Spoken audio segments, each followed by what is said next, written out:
Welcome on in to the Full Court Press. Jason Walker here with Eric Frandsen on 106.9 FM, 1390 AM The Fan. Streaming online at 1069thefan.com and on the 1069 The Fan mobile app. Also streaming on YouTube. The Fan KLGN is where you can find us on YouTube. And that's going to be important because as I sat down and looked at the radio logs, we're only going to be live here on 1069 The Fan on 1390 AM for about 30 minutes.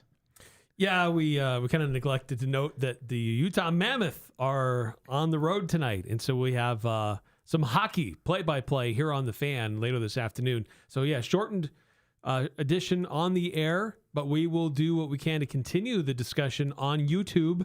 So if you want to still hang on and talk about or hear us talk about what's going on, and you can still text in. Yeah, text in 435-339-0321.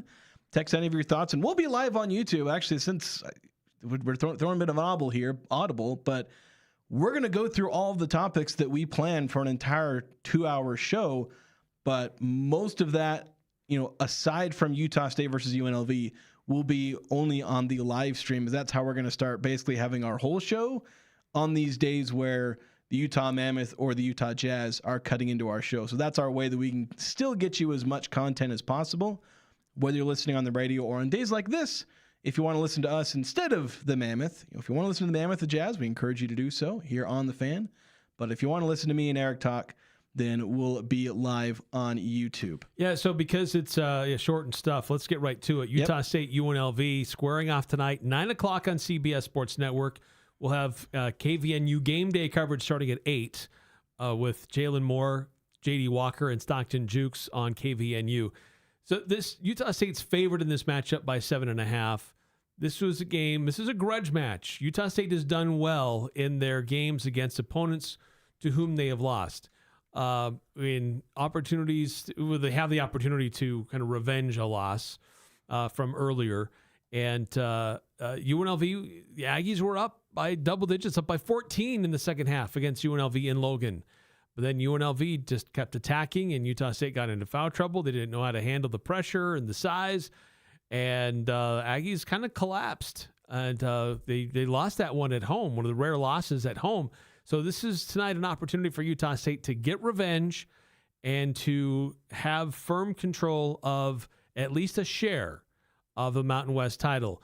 And while Utah State has 2 games left on the schedule, I'd much rather see them really focus and dig in tonight and get that win tonight, so there's not added pressure and added extra stuff on their plate when New Mexico comes to town on Saturday. So this is a really important game for multiple reasons.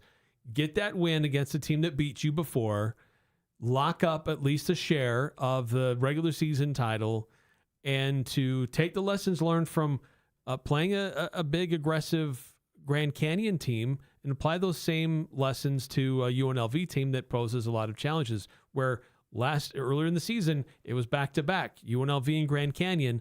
Now Aggies have a chance to back-to-back beat those same teams in their revenge games. Yeah, and it would certainly be fitting, where Utah State was kind of the premier team in first place when they went and faced Grand Canyon UNLV last time, and that took them out of that. They went from being the kind of consensus top team to still top 3, but not in the lead for the Mountain West, and they had to try and claw that back over the next little while. Went on an 8-game winning streak, got themselves back up to the top, and then they lose back-to-back Nevada and San Diego State. But still, with back-to-back wins over Grand Canyon UNLV, if they pull that off, yeah, that would be fitting, not just for avenging themselves of losses earlier this season, but as you mentioned, tonight they can clinch a share of the Mountain West title at worst. That would be the worst case scenario, is that they have to share the Mountain West title with either or potentially both of San Diego State and New Mexico.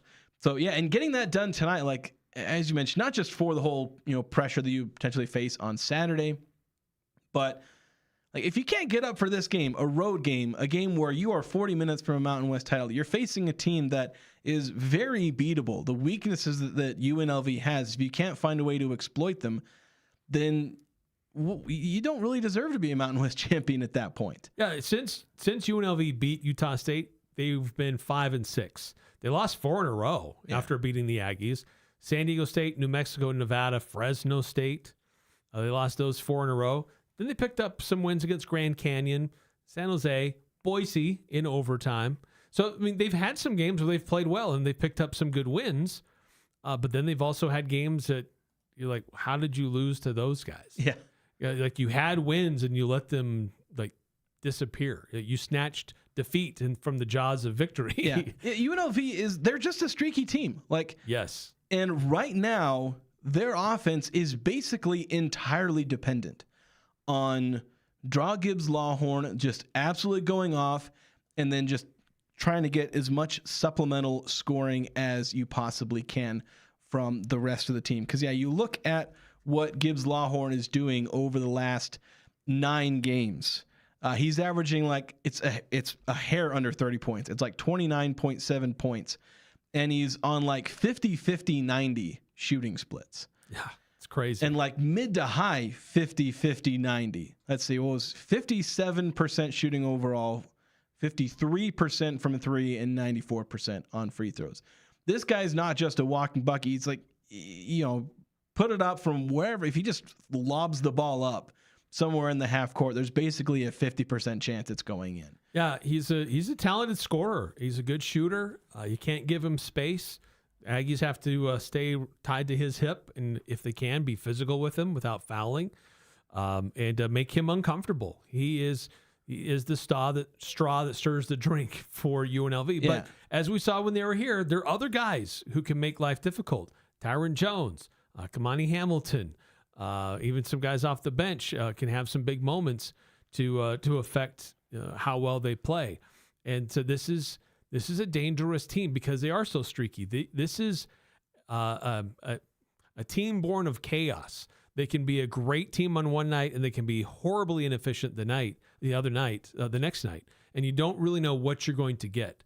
But Utah State has to prepare for a team that can smash them in the mouth and use their size and their athleticism coupled with some great outside shooting and make it really a tough challenge for them. Yeah, and the fact that UNLV, they have those potential matchup problems, but the key is to understand that there are both issues that Utah State can face against UNLV that make this a very losable game. But there are aspects of UNLV that Utah State can and really must exploit in order to come away with the win here. Because this is an extremely winnable game. Like, the Aggies are expected to win. Like, Ken Pom has this as like a 9-point win for the Aggies, I think. It's supposed to win 85-76. And like Utah State, I know they have an elite offense, but they've not been projected to score 85 points, against a lot of Mountain West teams. Like, usually they're projected to be in the high 70s. No, not that they've had a ton of trouble getting to the 80s against some teams, but UNLV doesn't have a great defense. And you look at these last 9 games. The last 9 games, and this is where Gibbs Lawhorn has gone on his absolute rampage scoring-wise. UNLV's 5-4 in those 9 games. They're scoring 83 points a game, giving up just under 83. It's 83.2 to 82.6. They're giving up tons of points. Opponents are shooting incredibly well from the field. Their opponents in these 9 games are shooting 44% from 3.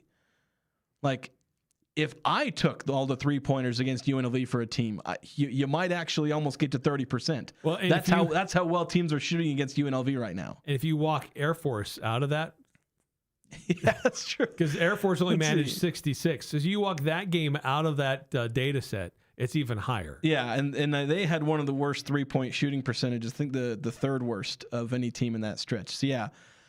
Outside of the Air Force game where they held the Falcons to 66, a team that averages, I think, in the 50s in scoring, every single team they faced has scored at least 75, although one of those games was overtime. I don't know how much Boise scored in regulation. They ended up scoring 83.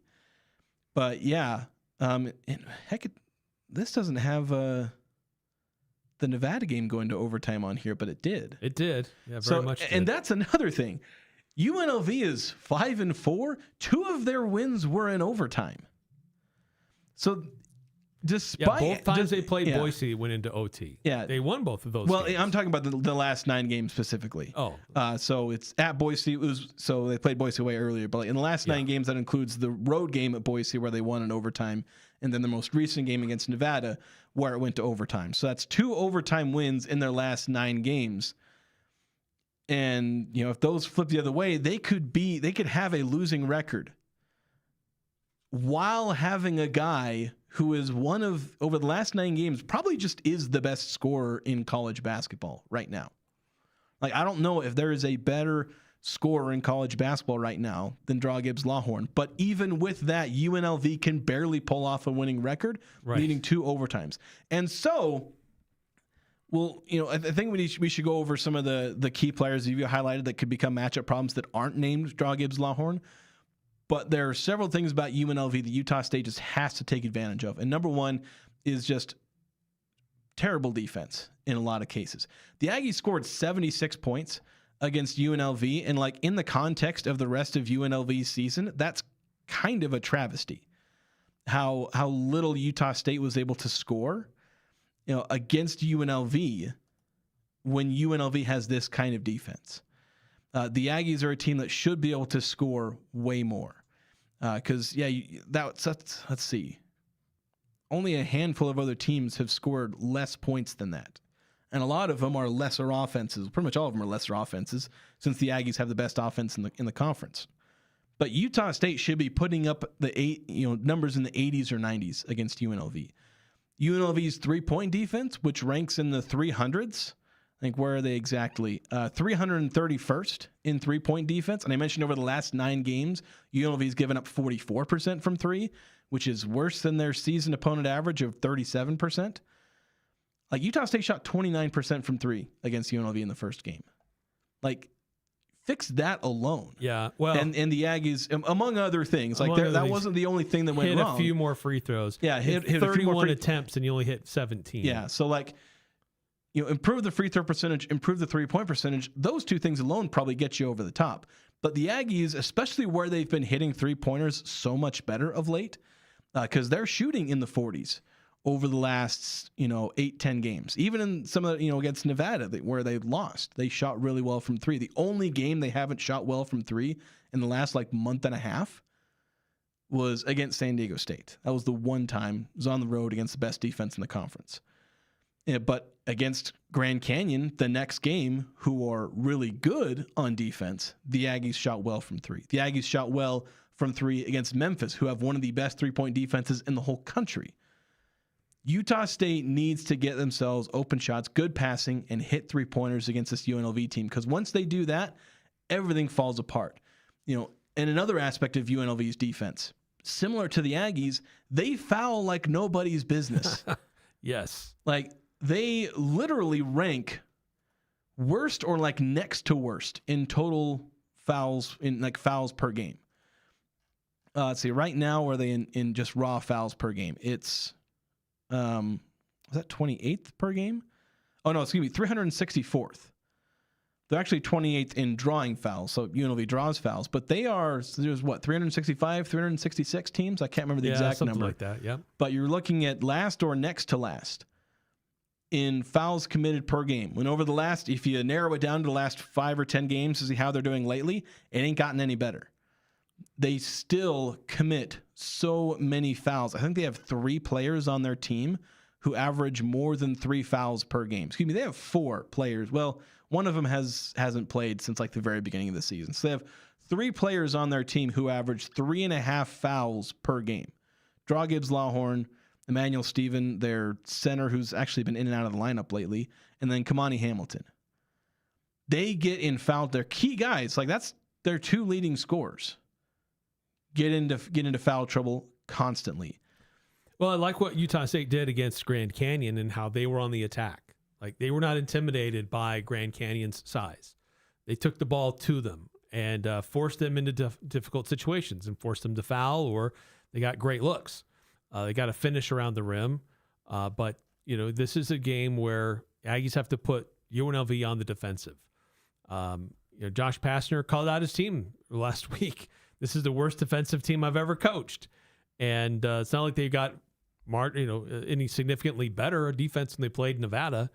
So nothing has really changed about this team because they will let you score if you attack it and take it to them. Now, the key is for Utah State, can they slow them down? I like where Utah State is at offensively. I think some of the things that they've learned in managing teams that are built like UNLV, but it's going to be on their court. They love to play spoiler, love to be the guys that beat Utah State twice.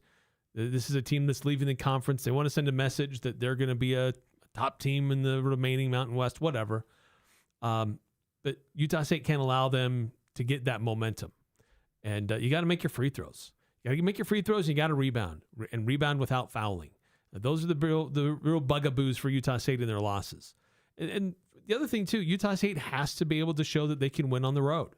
4 of their 5 losses are on the road. You have to show that they can win in hostile environments.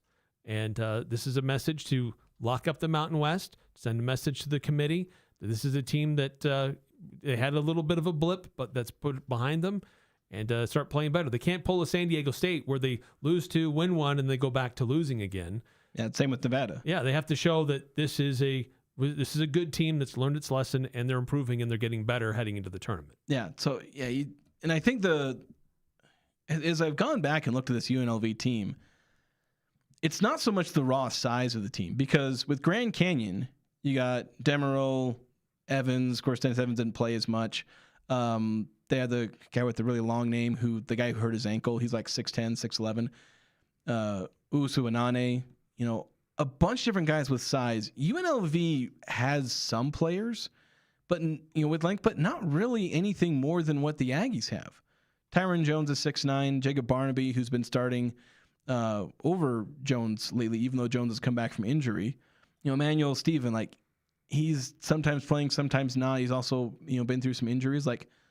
Those are the 3 players in the rotation that are taller than 6'8". That's the same number of guys the Aggies have in the rotation that are taller than 6'8". There's not this massive size advantage. The key is they have a couple of guys who are a bit of a mismatch problem for their position. Tyron Jones is one of them, where he's 6'9", around 200 pounds. I don't know if the weightlifting I'm looking at is correct. It says 190, but he's probably a little closer to 200. And so he's bigger than, a lot of 6'9" guys, especially as freshmen, but he's quicker. So he'll go up against Carson Templin, and he's typically quicker. Mm-hmm. And so that can be a problem with Carson Templin trying to stay in front of him. That's where you can draw fouls, get in trouble, because toward the end of that first game, they were just isolating him on the wing.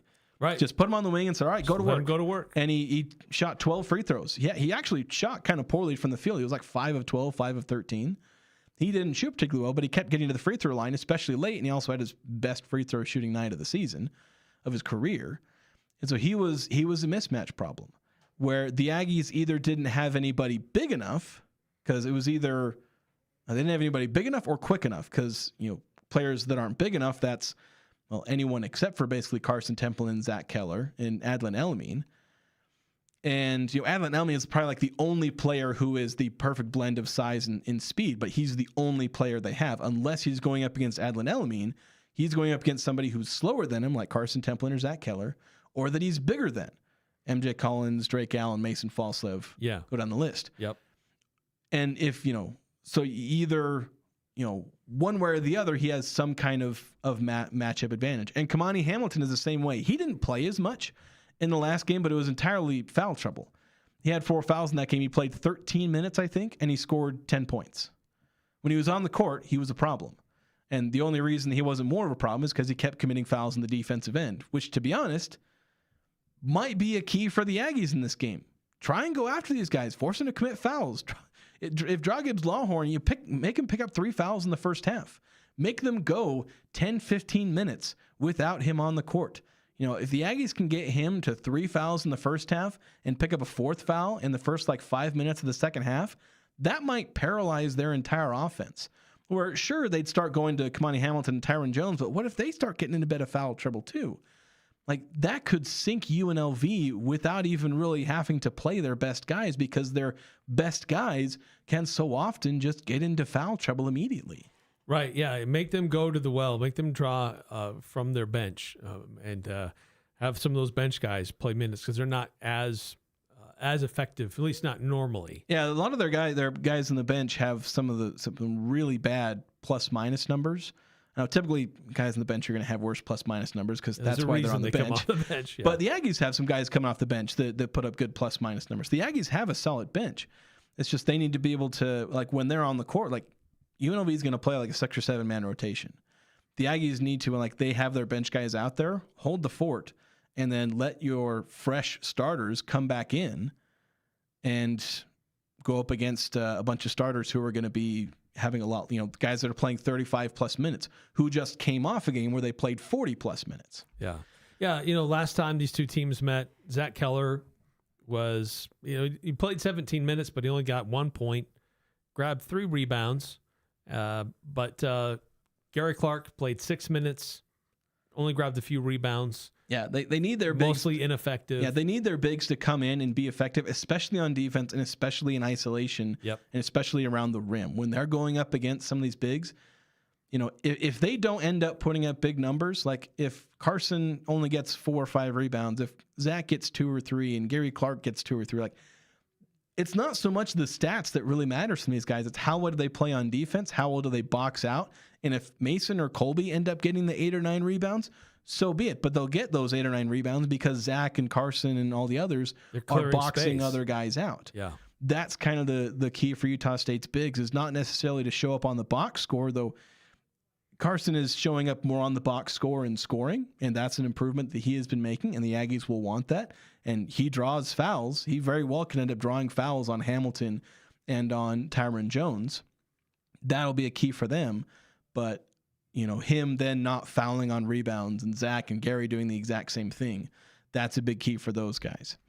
We got to go to the Young Power Sports of Logan text line. I want to get to these before we cut off for the radio portion of the show. Reminder, we're cutting out about 4:27, so in about 3 minutes here. But we'll still be on YouTube. We'll be going through our entire planned portion of this show. All the topics we had, we'll get to those. That'll be exclusive on YouTube, and we'll publish that.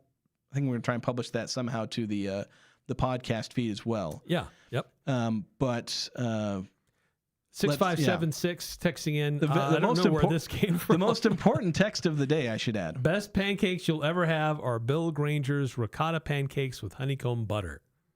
Sounds delicious. I don't know why that's in our text feed, but thanks for the heads up. Like I said, important stuff. Yeah, I don't know where you can find those, but that sounds great. I'll just Google them. 0694, having an elite scorer doesn't necessarily lead to wins. Just ask YBU recently. Yeah, BYU's had one of the best, you could argue the best player in the country. He is the number 1 scorer in college basketball. Oh, is he number 1 right now? Yes. And so, because I looked it up to see where Draw Gibbs Lawhorn ranks. Gibbs Lawhorn is... Well, for the season, he's still only at 21, like 21.2. But how many are averaging 29.7? Yeah, that I don't know. Yeah, and maybe somebody else is averaging close to that over the last 10 games. I could look that up, but it'd take me a minute, and I don't have time. But yeah, right now, AJ DeBonce is the leading scorer in college basketball. But yeah, they're struggling. But it doesn't mean that leads to wins. Yeah, and UNLV's 5-4 in this stretch where he's been absurd. So, yeah, it's just crazy there. 8632. Can we bump up the audio on the YouTube stream? It's very quiet. I actually can. Okay. You handle that while I hit the next text. 9315 with a couple coming in. Utah State better win this game by 15 or more. We have a very capable team to do so. And now that the show is on YouTube, is Jason going to get a laser pointer at a half big old giant grass? A what? I don't know what that means. That he can point you with the laser pointer to further explain his points with all the statistical analysis. I need to start putting graphics and things like that. But the problem is that it's still partly be on YouTube. And yeah, let us know if the audio's gotten a little better. I tried on the we're running off OBS, and I tried jacking up the audio. 2947 Aggies by 15 plus tonight. Revenge game. Yeah, I love the attitude about where Utah State needs to be. UNLV is still a tough team. There's not very many games where they've given up that margin, but Yeah, I would love to see Utah State make a statement, not only to UNLV, but to themselves and the rest of the league and to the selection committee. We can win big games on the road against tough teams who were tough for us before. Yeah. That's going to do it for us here in the radio portion. We're going to take a quick break. The stream will go for a couple minute or two on the stream, but we'll be back pretty quickly here on the Full Court Press on YouTube. Thanks for listening.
And we are back here on YouTube. We had to wait out the commercial break that before the board and everything resets for the radio portion as 106.9 The Fan and 1390 AM The Fan are now. Well, is it on 1390 to the Jazz and Mammoth broadcast? Okay, I wasn't sure if they were on both or one or the other. Yeah, they're tied. They are connected. There we go. We can't split them. Yeah, but we're here on YouTube still filling out the rest of our show, our topics. We had a bunch to go over. Neither of us are very good at. We planned out the whole show, but we didn't actually look to see are we are we going to be on the air for the whole portion? But we are. So while we only had a half hour on the radio, we are going to go over the rest of these shows. When we basically won't have any more commercial breaks at this point. We'll just roll through there. We do have obviously. Yeah, we've got some of our sponsors. Obviously, we want to thank throughout this, but wanted to get a chance to actually hear from Jared Calhoun. So we will hear from him about 7 minutes. He spoke with the media yesterday before they went out to Vegas. I believe they're chartering every single leg the rest of the way for the season. So they don't have to fly commercial at 2 days before to try and make sure they get there on time. So they were able to speak with us in the morning, and then so we got the video from that. So here's Jared Calhoun and his talk with the media yesterday as we discussed with him the game today.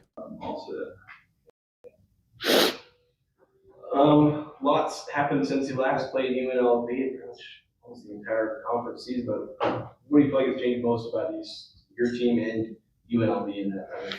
Yeah, I mean, obviously Longhorns on a tear, something this league hasn't seen in a number of years. Terrific player.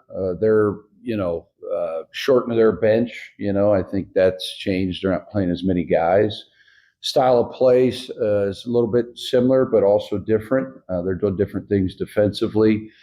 So I think a lot of things, Jason, changed throughout the year. But one thing, is pretty consistent. They're very, very athletic. They're very long. They're just, very good at home. There's a lot of things that change from the first time you played them, whether it's, a couple months, whether it's 2, 3, 4 games, you just see different changes in teams. Teams change over time.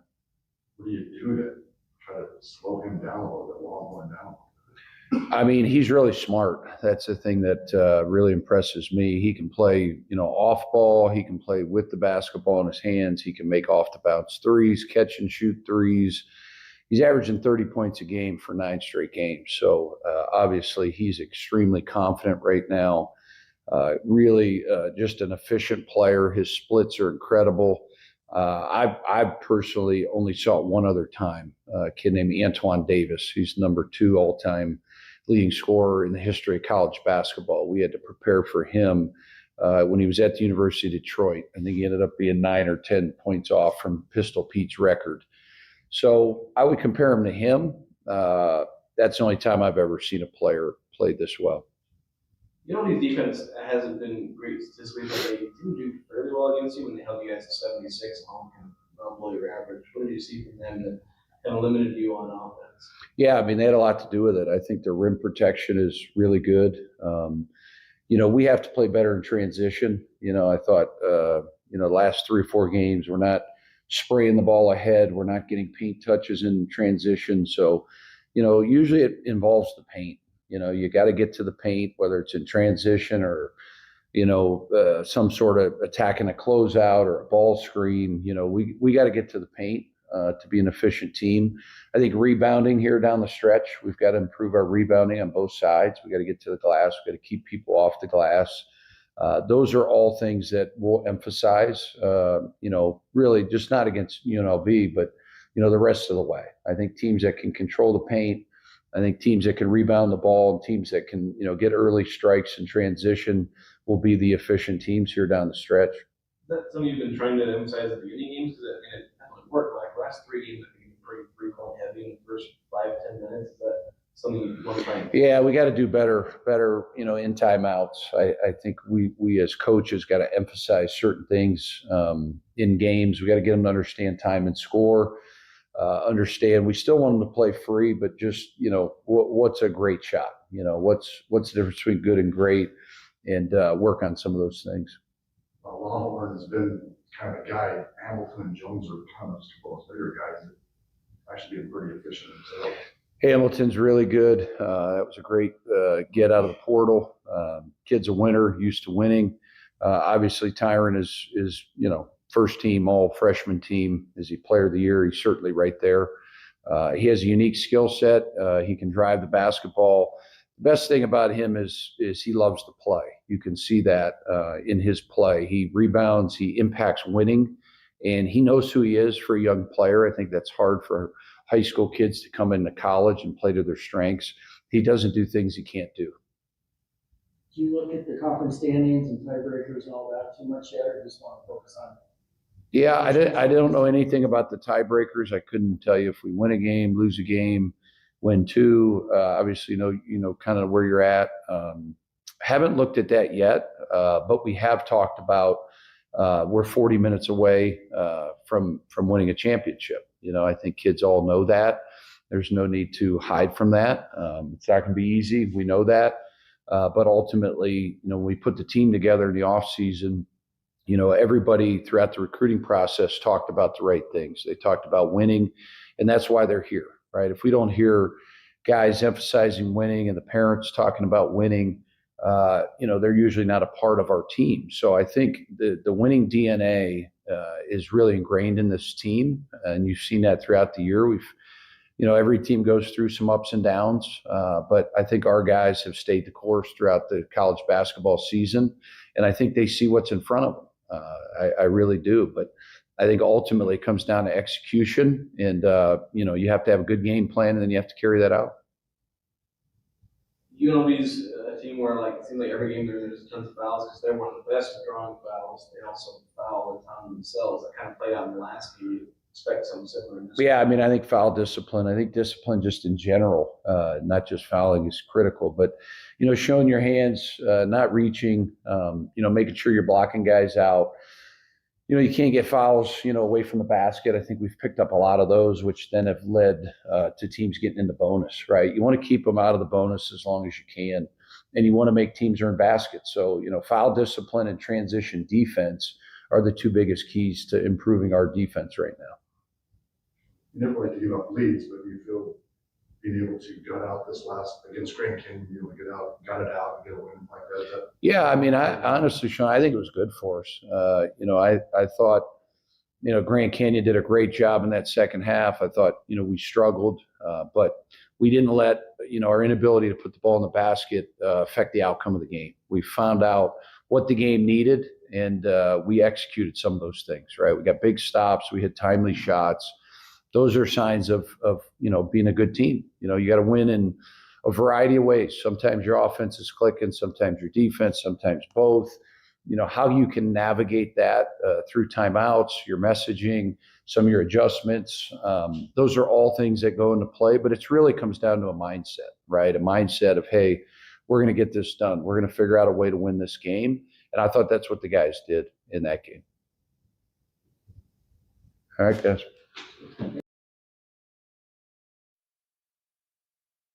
All right, that caught me off guard. I wasn't ready for the stream to come back. I was busy. I was too busy watching the stream. And I was like, oh wait, that's the end. He is done talking now. Now it's my turn. Now I have to do something about this. So, thanks. We've had a couple people on the text line noting that the audio on the stream is a bit quiet. I've tried to basically jack up the output audio. And I've had a couple people saying that it's better now. So 8632 and 5662 helping us out there. Let us know if the audio, if it's a bit quiet. I have recourse to just jack up the audio levels, and ideally it won't peak at that point. But yeah, it's something we want to make sure that the audio is good and you don't have to listen on max volume just to be able to hear us. Right. Especially where we're a little more soft spoken.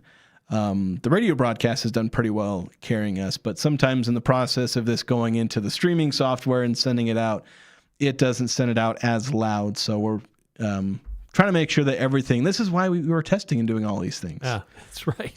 To make sure that everything was good. So glad to have you those watching the stream. Again, you can text us at 435-339-0321. The number's there on the screen. Of course, if you also drop in the YouTube chat, we may or may not see. I know 9-315 snuck over to the YouTube chat. That's right. And try to keep an eye on it from time to time. Yeah, so if you want to chime in either on that text chat, we're more likely to see it on the text line. We'll try and monitor the stream chat as well. But yeah, so but 9315. Well, oh yeah, we already read all their texts. Okay, yep. I want to make sure there wasn't another one there. So yeah, just with Utah State, I think the talk about winning by 15 or more. Like this is the kind of game where Utah State could very well have that, the game they had, at New Mexico, or games they had, at Boise State. Like they've had these road games where they just go on a tear and they obliterate their opponent. They've done it twice. Like for the struggles that they've had on the road, you pointed out 4 of their 5 losses are on the road. They've also had maybe closer than expected wins at Wyoming, only by 2, at Colorado State by 4, a game against Fresno State that was maybe a little closer. They win by 9 in that one. Obviously noted the South Florida loss.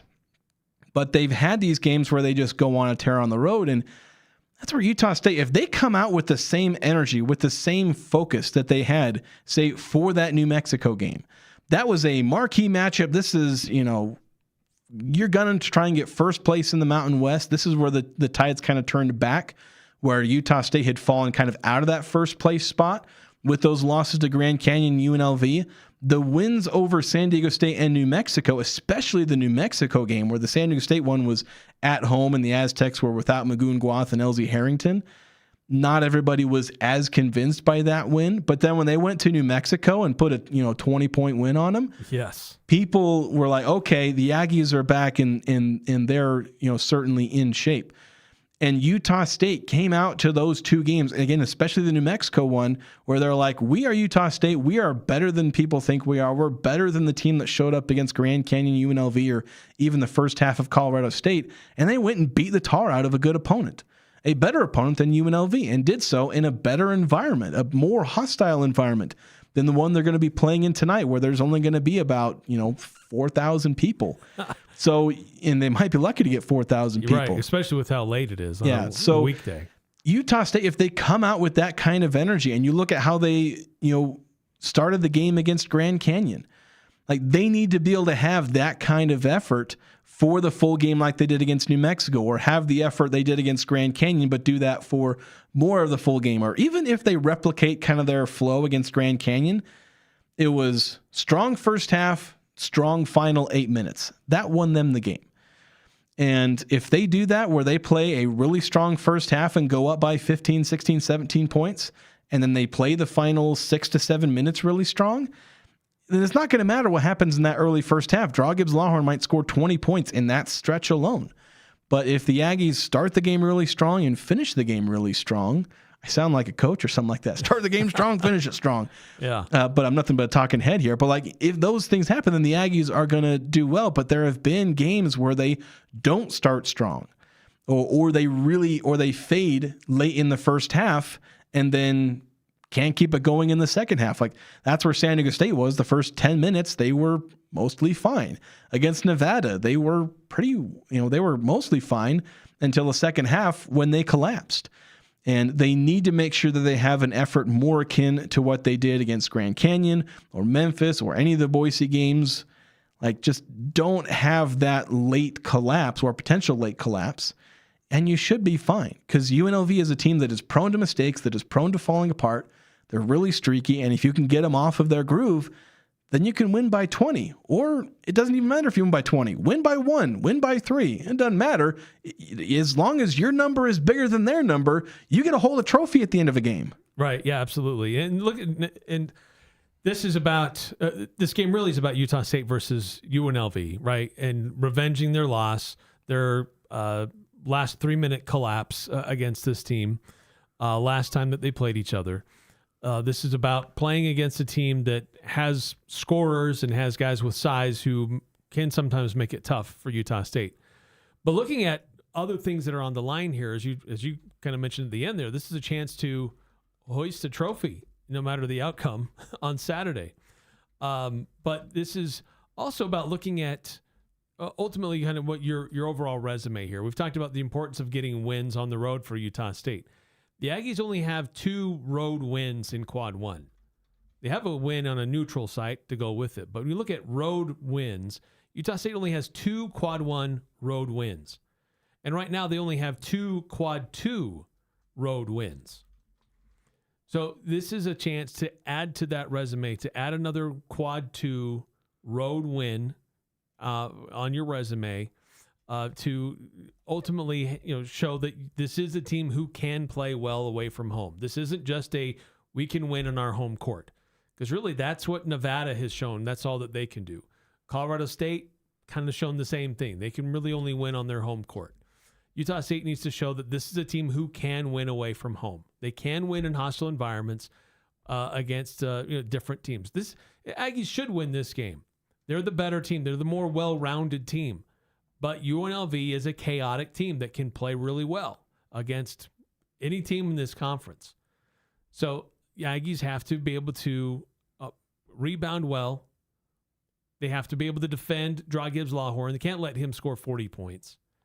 And they can't allow him to score 30, really, either. That's going to be a tough challenge. But you look at what he does and who would primarily be guarding him. I like that matchup. Utah State's best defenders are their guards on the perimeter. And they match up well against Draw Gibbs Lawhorn. And he scored 21 against the Aggies last time. But if he only gets 21, I'll take that as a win. For holding him to 21 points on his home court, because Mason Falsev, Drake Allen, MJ Collins, they're going to be their primary defenders on him. And I'd be okay with that matchup. And the other ones that concern me are Tyron Jones or some of the other guys that they have that can pose some challenges with Utah State in the paint. Yeah, to me, this game, whether or not the Aggies win, really is more going to come down to not so much the number that Draw Gibbs Lawhorn puts up, because look, he put up 42, and the Rebels won by 2 points in overtime. He put up 30 against Grand Canyon. They lost by 13. He put up 31 against Colorado State. They lost that game by 5. He put up 36 at Boise State. They win by 3 in overtime. He put up 29 against Grand Canyon. They barely win by 2. Of course, that was obviously a win over a good Grand Canyon team. He put up 28 at Fresno State. They lose that game by 2. He put up 26 at Nevada. They lose that game by 13. It doesn't really matter what number Gibbs Lawhorn puts up. It's what does the rest of the team do? Yeah. If Gibbs Lawhorn puts up 35, the Aggies could give up 35 to Gibbs Lawhorn and win the game by 15 plus. Yeah, they can't overly emphasize trying to slow him down because it creates opportunities for other guys to play well. You still have to try to defend him and limit him where you can, but you can't. It's not like you have to cheat somebody else over to help for help defense on him, because if you start doing that, then you provide opportunities for other guys, and that's where Utah State. It's not like you're just going to gift a bunch of points to Gibbs Lawhorn and say, let him get his, and we'll lock down everybody else. But that's kind of how this game has to play out. It's okay if he scores a ton of points, as long as you don't let that second or third guy come in and have a really big game too. Yeah, you can't let them score efficiently as an entire team. You need to make sure that, if Gibbs Lawhorn is getting his points, don't let that create points for other players, because that's where a guy who's scoring a ton of points can often make their biggest impact. Is if they're having a 30-plus point night, then it's opening for other players to then have big offensive games. You can kind of see this sometimes where a player will score like 20 points in the first half, but then they don't score much in the second half, and that's because they're letting the game come to them. You focus a ton on, that one player, and then suddenly that opens up things on offense for other players. We saw this kind of impact things with the Aggies, where there was so much focus on, I'm talking about the Grand Canyon game, where so much effort was put into stopping MJ Collins and Mason Falsev that Drake Allen goes for 14 points in the first half alone. Carson Templin goes for 8 points in the first half alone. He gets 15 in the game. And then suddenly you're having to focus on stopping Drake Allen, where he only has 1 point in the second half. Carson Templin still had 7, so he was pretty even through the two halves.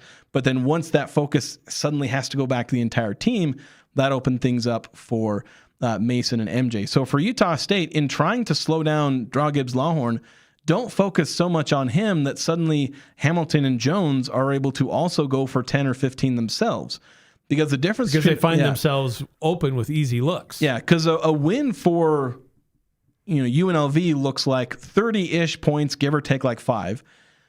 And then Hamilton and Jones each going for like 10 or 12. And a win for Utah State looks like probably still Gibbs Lawhorn going for 30 points, give or take 5, where Hamilton and Jones combine for like 15 or 16 points as opposed to combining for 20 or 25.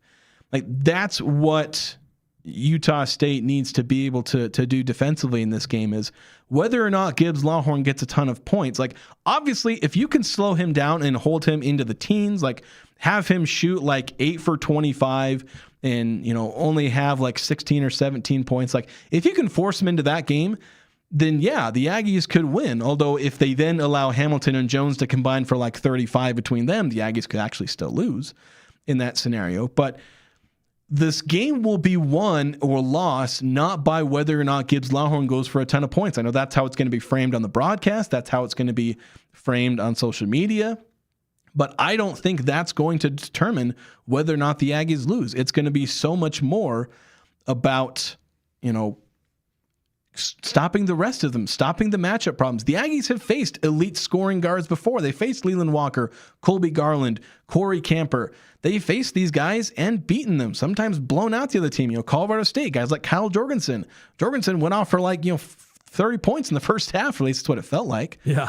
Like, you can face these big scores, and it ends up being more important in some cases how the other players end up doing. Like, the Aggies gave up a 40-piece to like some San Diego player way back. And if you remember, like, I think it was Ryan Odom, like non-conference. They were at San Diego, and I forget the gentleman's name, but he went for like 42. The game went to overtime. He had a crazy, fadeaway corner 3-pointer to force overtime. The Aggies still won that game because the rest of the team couldn't score. And I think that guy ended up like fouling out in overtime or something like that. So like, This game will be so much more about how the Aggies defend the paint, how they rebound, how they avoid fouling, and how they deal with the matchup problems that are Kamani Hamilton and Tyron Jones. Yeah, the Utah State limited Grand Canyon in their last outing to only 69 points. The Utah State defense made it really tough for Grand Canyon to really get going. They did make a run at it in the second half. They made it close. They made some adjustments and they came after the Aggies, but Utah State, to their credit, made their own adjustments after, in response to Grand Canyon's adjustments, and was able to play clutch at the end and win the game. I don't know that I have as much faith in UNLV and their coaching staff and their players to do something similar. They're too erratic. But you have to prepare as if they can. Like, you never take the foot off the gas against this team. Because it's on their court. You never know what's going to happen with their guys. Someone's going to get hot. So you can't allow them the easy, wide open corner threes, things like that. Guys can't be standing and watching. Guys have to be active, stick on their guys, and really make life tough for UNLV and make them feel uncomfortable. Put pressure on them, get them in foul trouble. Utah State's going to go to the free throw line, and they've got to hit their free throws. And if they don't, secure the rebound without fouling. Because that is the worst thing. A missed free throw, the opposing team gets the rebound, and you send them to the other side of the court so they can shoot free throws. That is the absolute worst. And we've seen that a few too many times for Utah State. So especially when they had their losing streak going on. So Big game tonight, 8 o'clock pregame on KVNU, full play-by-play coverage on KVNU tonight. And then when it's over, tune in and share your thoughts with Jalen Moore, J.D. Walker, and Stockton Jukes. Yeah, so that's about all we have, I think, for previewing this UNLV against Utah State. And keep giving us feedback on the audio. There's a couple of different quirks where, like, when we go to like solo or split screen, where I like on the double screen, like I jacked up the audio output for that, but like when we went to like the solo screen where it's just Eric or just me, the audio's not increased. So when I switched to it earlier, you were really quiet suddenly again. I think I fixed it to where it's jacked up by the same amount than it was, for Interesting. So thanks for the feedback though. But yeah, 7994, thanks for that. We do need to get to 7994's text. Although let's see, where are we at on our plan? Let's get to some of the other Mountain West games, because in 7994, if we don't get to your text, we are going to kind of talk about that, where there's momentum, and there was a poll that I did on Twitter, just kind of an interesting thought that I wanted to get to at one point. Though we do need to actually take a quick pause. I said we're not going to have commercials, but we do obviously have our wonderful sponsors, including Napa Auto Parts, where, again, basically any part you need. I needed to buy a replacement for just this small little part on my car, and going to Napa Auto Parts is a key there. But if you need batteries, headlights, wiper blades, all the typical stuff. My brother needs to get wiper blades, so I'll probably have to send him to Napa Auto Parts. How'd your wiper blades do in that storm yesterday? Yeah, his didn't do well. Mine are okay. They're lasting all right. They could use a bit of a boost, but if you need, they got Chemical Guys Car Wash. If you got to wash your car after all these storms, you can get them for only $49.99. The last bags of Blue Heat Ice Melt, you may or may not need those anymore. But if you want to store up for next year, you can get those. Air fresheners, snow scrapers, where it did snow, you needed those for a minute. I've got shop towels, sea foam, and more. Again, all these things, as we're transitioning into spring, there's always something you need to buy for whatever weather. So head over to your local Napa Auto Parts store. They got locations from Preston all the way to Providence. So there are a lot of games in the Mountain West tonight, not just Utah State and UNLV. All but one of the Mountain West midweek games are taking place tonight. Yeah, 5 games tonight on the docket. Number of these, well, there's a Mountain West doubleheader really on CBS Sports Network. Utah State has the late game. The one before it could be interesting. But the other game going on, San Jose State, Fresno State. That's in Fresno. Bulldogs favored by 7.5 in that one. But also at 7 o'clock on CBS Sports Network, San Diego State at Boise State. Broncos are favored by 1.5. Yeah. San Diego State lost a couple games, played with desperation, looked really good, beat the Aggies, and they followed that up with another loss.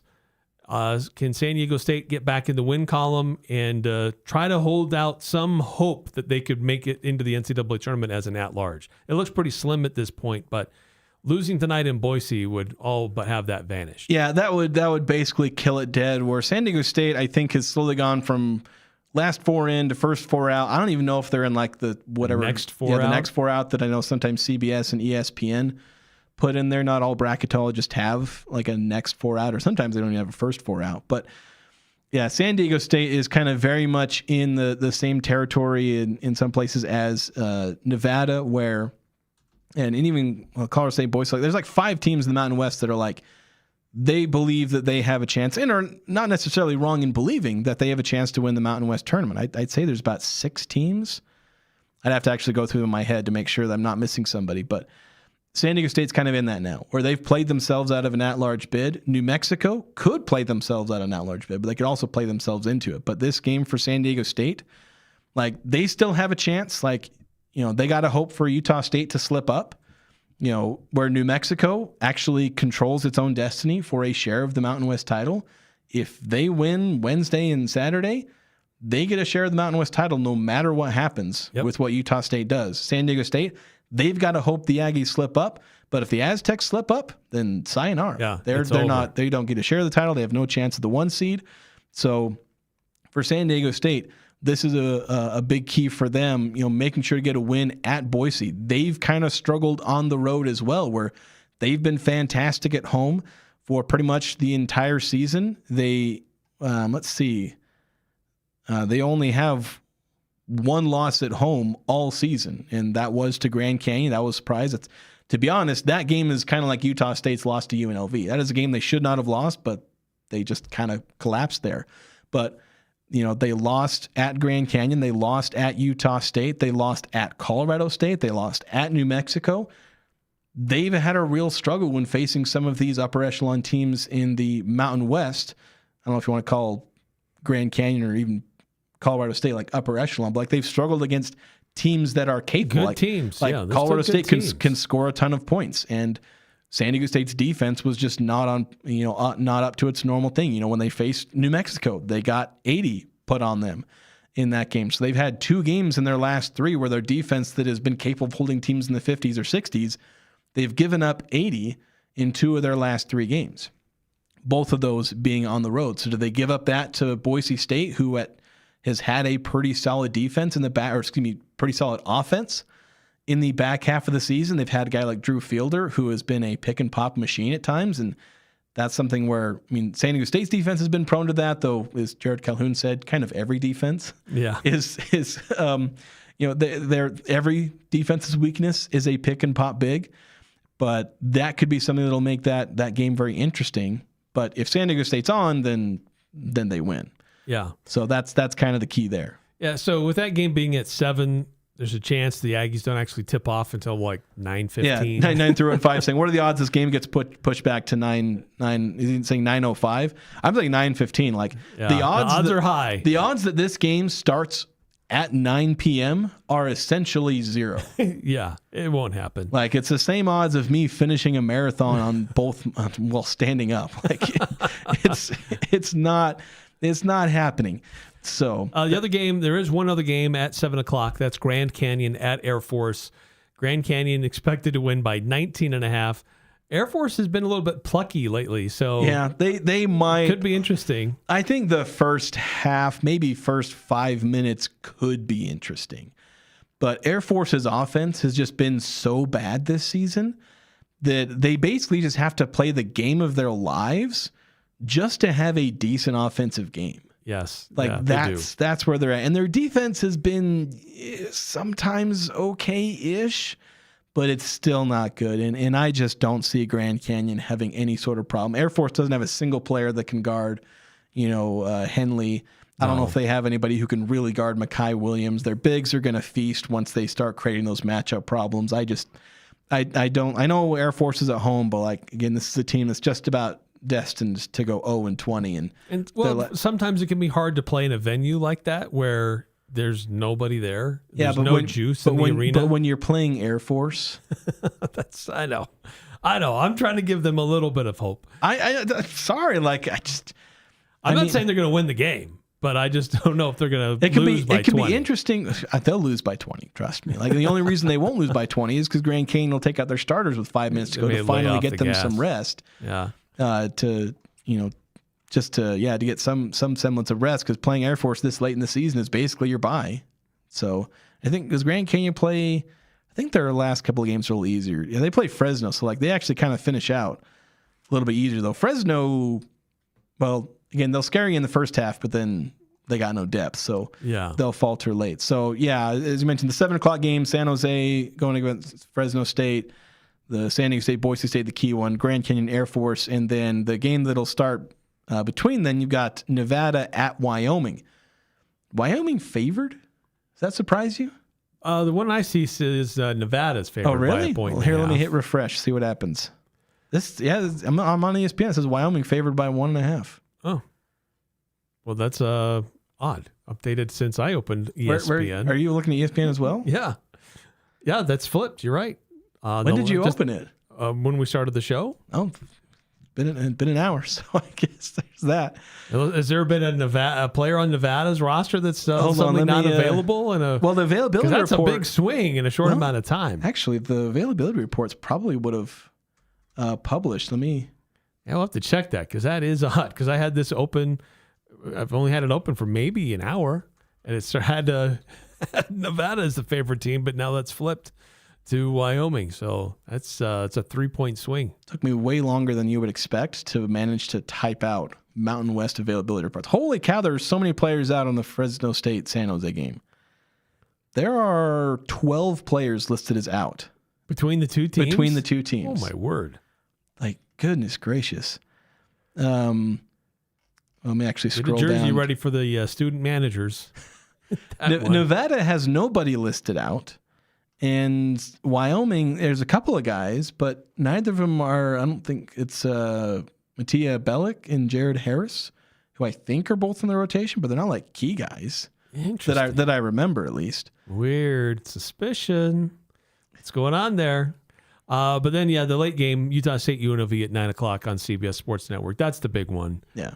Because it's about conference standings. There's a three-way tie right now with Boise State, UNLV, and who's the other one? They're all at 10 and 8 in the standings. Boise, UNLV, and I'm trying to think it off the top of my head. Boise, UNLV, and I had the standings. who is the other one? Colorado State. Oh, Colorado State. Colorado yeah. State's the other one. So, the middle of the pack. There's a lot here that could change. Nevada and Grand Canyon are tied at 11 and 7. So all these games are important. When looking at these standings, there's only one game tomorrow in the conference, and that's Colorado State and New Mexico. Big matchup with those. New Mexico currently is favored in that one, 8 o'clock on CBS Sports Network. But the games with the biggest implications, certainly the late one with Utah State and UNLV, but then also San Diego State and Boise State. That's probably the other really big matchup. I guess the game tomorrow has you big basically have implications as well. of the midweek games. You get 3 out of the midweek games, which is usually we've been having like 1 or 2 in the last couple of days, but we get 3 midweek games that are critical for Mountain West standings, for NCAA tournament hopes, at least for New Mexico. And then testing, Colorado State. I know we talked yesterday about, is Colorado State for real? This is a chance for them to prove that. They're going to the pit. They get a win in the pit. Like, holy cow. And heck, if Boise, they're favored. I know Colorado State's not favored. At least I don't think they are. I don't even know if there's a spread yet, but those usually don't come about until like day of, I think. Oh, is there?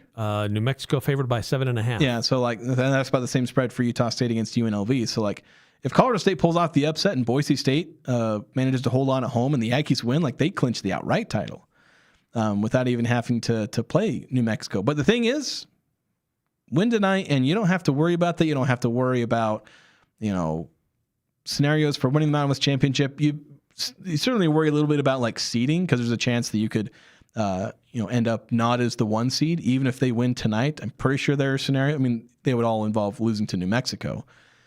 But yeah, just take care of business tonight, and so much pressure gets laid off, and the Saturday game can be a celebration of the season, and ideally you cap that off with the win, as opposed to having to place all of your hopes and all the dreams of a Mountain West title on that game. Can it still come about? Sure. The Aggies had that 2 years ago where they faced New Mexico on the final day of the season, and they won that, got themselves the Mountain West Championship. But you want to secure that. You'd like to have a pregame celebration. Yeah. And then a postgame celebration, ideally if you win. But have a celebration a little bit before. So we get 3 solid games that are going to have good implications. Yeah, and one of the things that's interesting about these games that are happening this week, you're going to have senior night for all these teams. Some are going to have their senior celebrations tonight. New Mexico will have theirs tomorrow. Some teams will have theirs on Friday or Saturday. Interesting thing that was pointed out by Jeff Grammer is that looking at teams in the Mountain West that will be celebrating their senior nights this week, none of these seniors started their careers at a Mountain West team and had their full career at that same Mountain West team.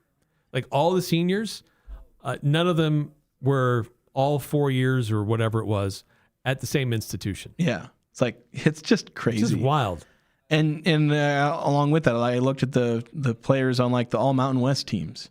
You look at Ken Palm's current projected first team All Mountain West. There's one player on there who has spent more than just this year with their current team, and it's Mason Falslev, who's been there the whole year. If he stays for another year, he'll get that senior moment where he'll him and Tyson Degenhart, they're kind of the last of a dying breed of Mountain West stars. Yeah. And I know consistent, yeah, right? Where they stuck with it, they become all-time. Degenhart became the all-time leading scorer. Did he cross 2,000 points? I don't recall. Yeah, I don't know if he did. He became the all-time scorer, and I think he could have. I think he did it before they went to the Crown. Since they made that run in the Mountain West tournament, that helped get him over the hump there. But did you see what happened in the West Coast Conference? They named their first, second, and third teams. And Gonzaga, for all the success they've had this season, let alone as an institution, they only have 3 losses this year. Yeah. And so they've 28-3, and they only had one player on the first, second, or third Well, teams. didn't they post? I thought I saw John Rothstein post it where he just said this is the first team all West Coast Conference, and there were 10 players. Yeah, the all West Coast Conference first team per release from John Rothstein. And as you mentioned, there's only one Gonzaga player. That's Graham Ike. But there's 10 players on the first team all West Coast Conference. So what are we doing? Like Everybody gets a trophy? Yeah, my reaction to that was that they've selected the entire conference for all Mountain West first team. Like the Mountain West is stuck with 5. They had 6 on the team one year, but I imagine that was just because of a tie. Like it's like you put 5 players, and if there's a tie, then whatever, we're going to put 6. And that is a perfectly acceptable, extension to that if that's, if that situation comes up, which it is something that can come up. Yeah. But it should be 5. And to be honest, you should be putting the 5 best players. I'm not a fan of people saying, well, you have to have 3 guards and 2 forwards. Yeah. Like, just put your 5 best players, because you're very rarely going to have 5 guards or 5 forwards anyway, because especially where there's so many great guards, but there's also many great forwards and centers. Like, you don't need to say, don't need to do the all NBA thing where it's 2 guards, small forward, power forward, and a center. Like, just put your 5 best players, and you're going to mostly make a good enough team anyway. We had 3 players from St. Mary's on the first team. You had 3 players from Santa Clara on the first team, and only 1 from Gonzaga. Yeah. Well, I mean, you look at. I get it. Like these were good teams, and we can have the debate about how many you should have on a first team or whatever. But this just smacks of pettiness in the West Coast Conference. Maybe, but Gonzaga's on the way out. We don't want to reward them for anything more than than we can. Yeah, we're totally limited to. There could be some of that, but let me ask you this. Let's say that somehow San Diego State wins the Mountain West Conference regular season title. Do you think any of their players deserve to be first team All Mountain West? That's a good question. I think the answer is no. Because it's a good, balanced, deep team. They don't have like a really great individual that kind of transcends. Yeah, like, because you look at where, again, we'll look at just Ken Palm's just as kind of a quick and dirty. Like, your 2 best players are Miles Bird and Reese Dixon Waters. Which of these players are they better than? Mason Falslev, Jaden Henley, Tomislav Buljan, Elijah Price, MJ Collins. I put Draw Gibbs Lawhorn on there. He's going to be first team All Mountain West. Yeah. Is he better than Corey? Are they better than Corey Camper? Drew Fielder? Yeah. Like, which of the I put him in there ahead of Drew Fielder. Yeah. So you're looking at, they are like the 7th, like they're top 10 players in the Mountain West, but I don't think they're top 5. And so that's an example where it's like you can have the best team. Like San Diego State has one of the best teams in the conference. They're going to finish top 3 most likely. Like top 4 at worst. But they don't have a single player who I don't think will be first team All Mountain West. And I don't think they have a player that should be first team All Mountain West. If they did, I'm not going to complain. I might disagree, but it is what it is. Right. I get the logic of if you think you have one of the best teams, you put one of their players. It's what the Mountain West has been doing, where best player, best team wins Mountain West Player of the Year more often than not. But to be honest, this year might be one of the exceptions because Gibbs Lawhorn might end up winning Player of the Year. And I think would probably deserve it. Like the way he keeps going like this. The way he's been going over the last and the way Mason, 2 weeks especially. The way Mason has been putting up as like dominant of games. I know we've talked about how Mason is still impacting the game, but there's a world in which, Mason Falslev is best player, best team, but doesn't win Mountain West Player of the Year. We'll see how that goes. We'll get probably maybe even more into that debate perhaps after this game. Yeah. We'll see how that goes. How much are we affected by a recency bias? Yeah. Like who had the best, like, I don't know if the season is the right term, who had the best season in the Mountain West versus maybe who was like on a just crazy heater over the last 2 to 3 weeks. Yeah. So speaking of that topic, and now I actually want to bring this all the way back to, I believe it was 7994. Yeah. Want to bring up this for a couple different things. So 7994 saying, previously I mentioned that momentum is critical success in the NCAA tournament. Every team but CSU is up and down. However, CSU's streak is mostly against the bottom of the league, except for San Diego State at home. Tomorrow will tell us more about Colorado State. These 2 games are critical to USU's momentum. And So there's that, and obviously we talked about how Colorado State, like, are they for real? Are they Momentum's not? a real thing, yeah. But That's here's another reason why I think tonight's a really big game for USU. But here's a question. This is kind of popped into my head last night, and then it kind of jumped into my head early this afternoon because I put out a poll on good old X Twitter, and I want to ask you this question. I've had some thoughts here, and that is, do you think that the NCAA Tournament Selection Committee should value games in January, February, and early March conference tournaments? Should they value that more than games that are played in November and December? Essentially, do you think that every game in your schedule, no matter when it takes place, Utah State's win over VCU should count as much as, a win or a loss here in February and now in March?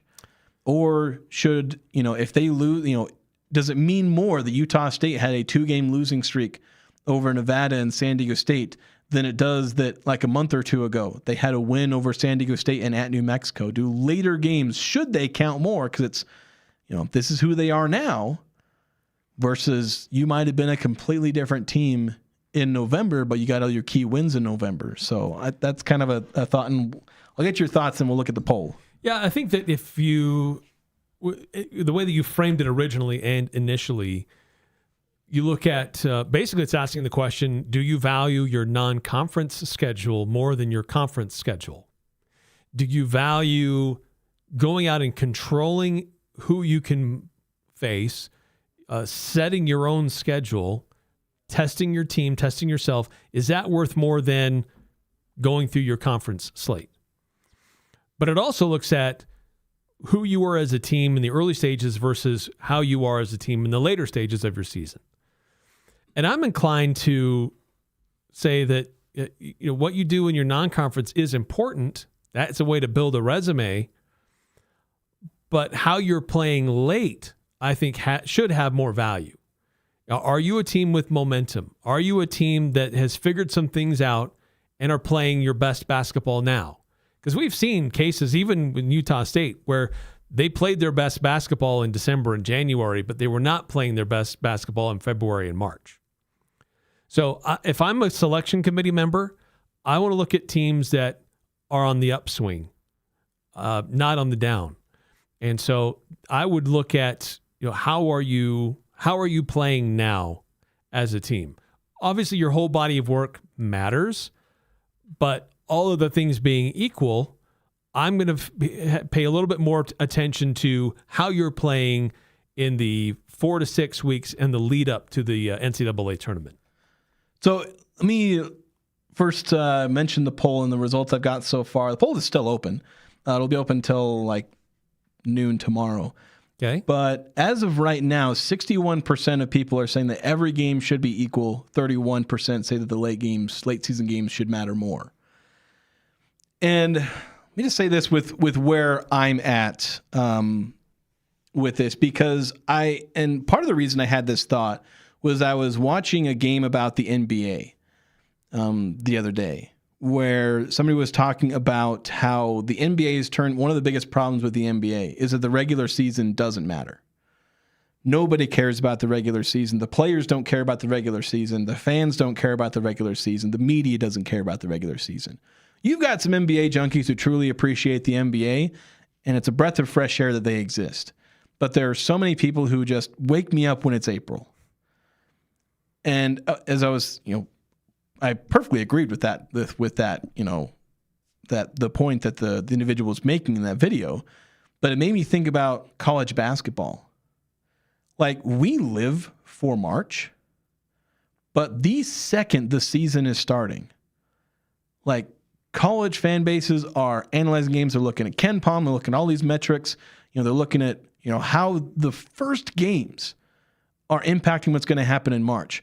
We have a fan base that is 1,000% in love with the postseason, and everything is about the postseason. But they also have managed to do that without abandoning the regular season, where you have sports that obviously and justifiably live for their postseason because that's where stars and icons and memories are made.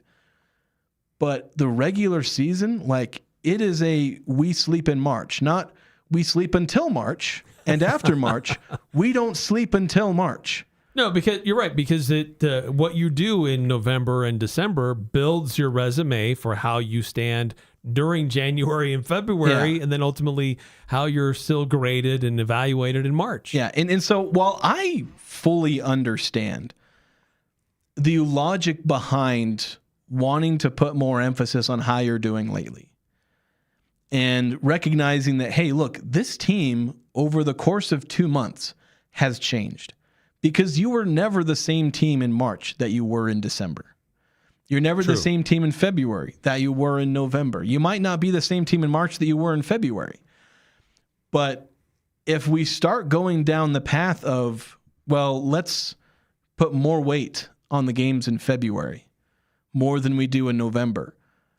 And maybe I'm jumping into the slippery slope fallacy here, but I don't want to see college basketball suffer the same fate as the NBA, where the regular season is thrown out the door for, well, we'll just figure it out in March and whatnot. Where college basketball because you've expanded the tournament and it's its own entity now. But you'll have the selection committee saying, well, forget what you did in November and December. Forget the non-conference. Just focus on the conference where, like, you know, all the big conferences have, that's when, you know, all their quad one games are. And if you're in a mid-major, you can barely get a quad one game in conference, but you can basically only get a quad one game if you're in the Mountain West, Pac-12, you know, future Pac-12, future Mountain West, where they'll probably still have a couple of road quad one games, and then like the A10.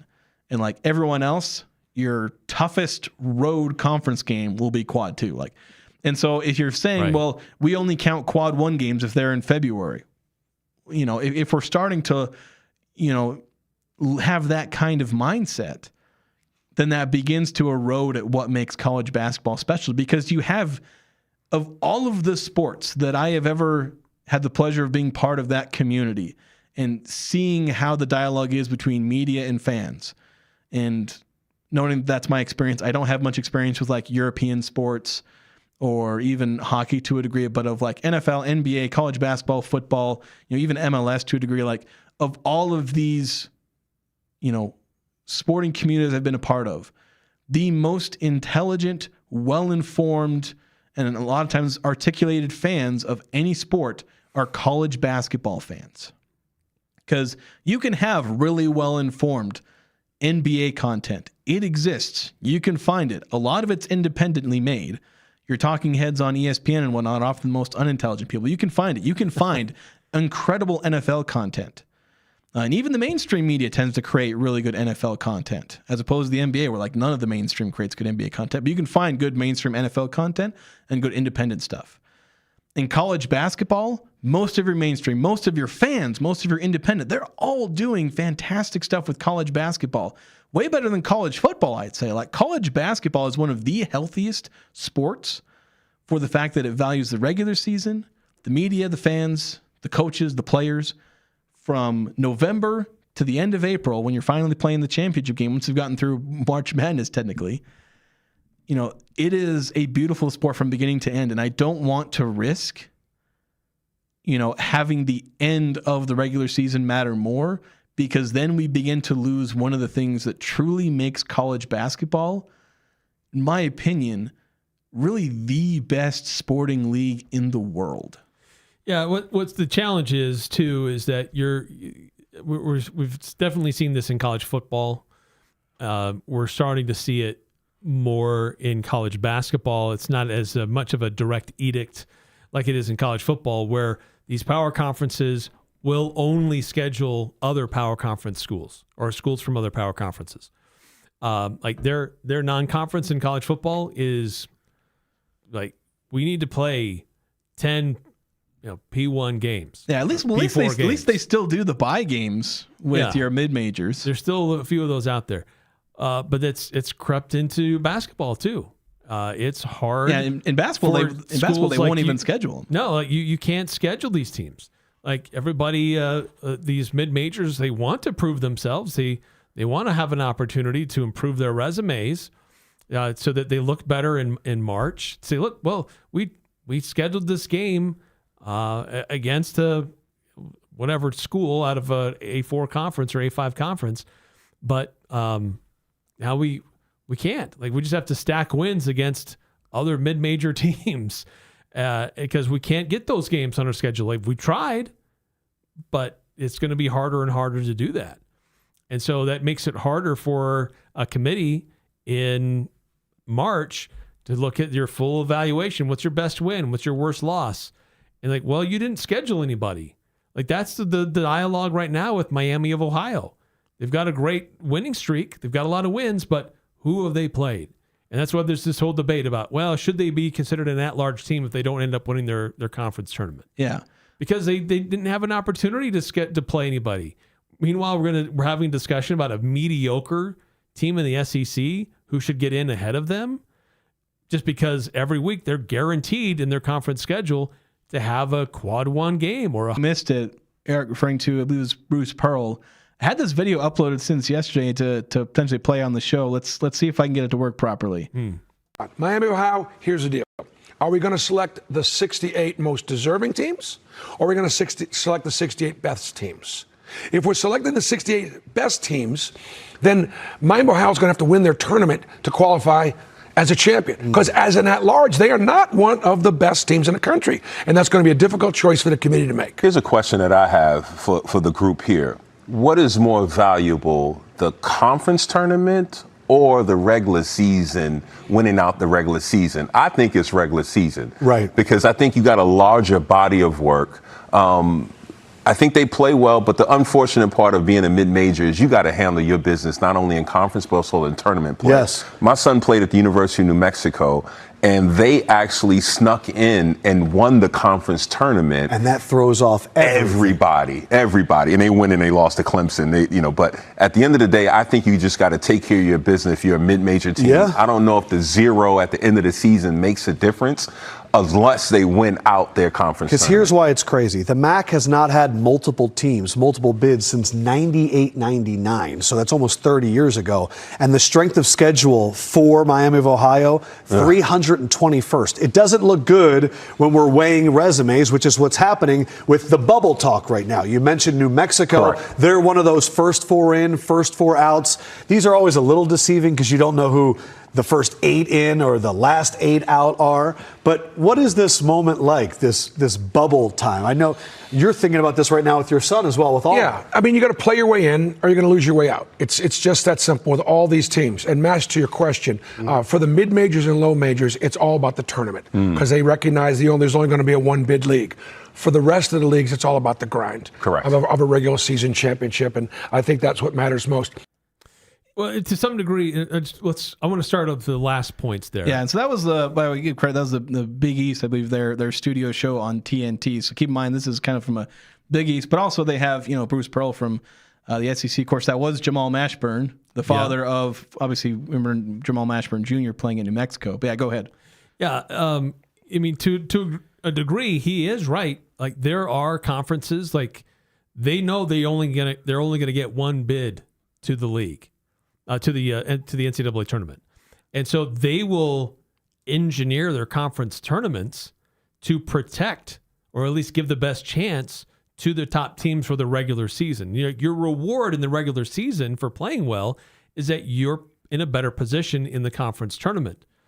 But it's mostly because more often than not, 90% of the time, if not more, your conference would never be really good enough to still send 2 teams to the NCAA tournament. Yeah, because they realize, this is the dialogue that's happening. This is somebody, mind you, Bruce Pearl has his own conflict of interest because, literally his son is coaching Auburn, who's on the bubble. Auburn is on, I think right now they're either slightly in or slightly out. That's being on the bubble. I can't remember if it's changed. I think last time they checked, it was... They're out in bracket matrix. Yeah. So they're only in 28 of 104 brackets. Yeah. I think the Bruce Pearl audio may not have played on the stream. Whoops. I may have... dang it. Okay, so the video may have just been silent for 2.5 minutes. But basically, to go back and summarize what they were talking about... Yeah, it was essentially let's actually double check and make sure. They're saying it lost audio overall. Because now I'm not sure what's. Luckily, since this is just this is YouTube only. This isn't over the air. Yeah, so. let me double check. I'm gonna actually just pull up my phone. Well, while Eric's going here for a second. Yeah, so Jason will double check that, and I'll just recap. Basically, the point was that his point was: do we take the 68 best teams or the 68 most deserving teams? And if we take the 68 best teams, then Miami of Ohio maybe doesn't go. And when you look at kind of the metrics and where things are, right now, Miami of Ohio, they're sitting at 52 in the net ranking.